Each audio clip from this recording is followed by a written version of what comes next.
Hey there and welcome to Animation Tips with DudhaDesigns. Today I'm going to go through how you can make a basic animation like this and turn it into quite an advanced animation like this.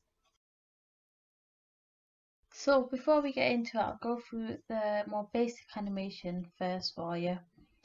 What I did for this animation was trace the first image you see of the leaf on every single frame that I did, and I didn't do anything else but just move the leaf up a tiny bit each time and rotate it so it flew out of the screen. Moving on to a more advanced animation, you can see here that I've broken up the story into 4 different parts of their own: start, middle and end. The reason for this was so I could pace it more easily and I could decide how I wanted to use certain animation techniques in different parts. And the first animation technique that I did use was something called staging. And this was just to set the scene for the audience that something's about to emerge from this little stem here. As you can see as well, I kept the stem in the corner, and that's because it wasn't the main focus point. The focus point was whatever was going to be here. So after that I could start anticipating the audience for more. And you do see a little leaf come out here, but instead of me drawing the leaf big and strong here, I wanted to draw the leaf as quite dainty and weak. And for the last 3 frames I showed the leaf falling in a much more dramatic way, as you can see with the little lines coming out here.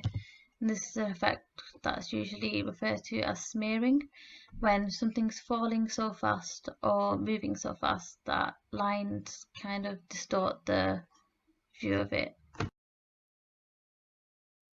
And after I anticipated everyone for what would happen, we of course knew that the leaf would most likely end up growing big and strong, which is what I did here.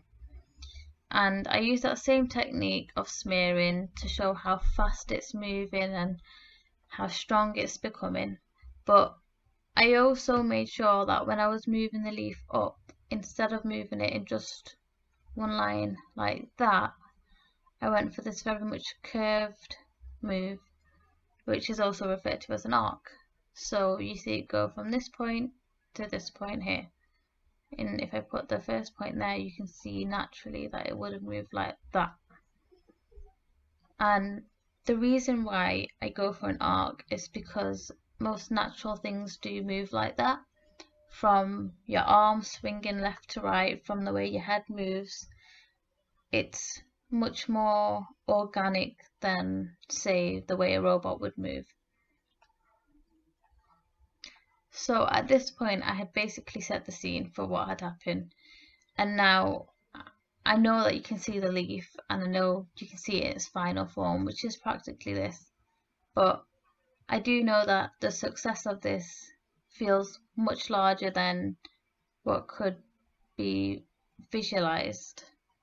So I left the last 6 frames to just let the leaf grow really big and exaggerate that it's much bigger than what it seems.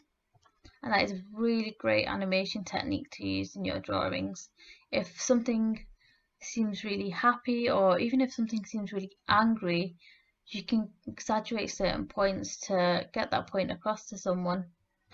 And for me, it was a very happy moment, the fact that my leaf has now grown bigger and stronger.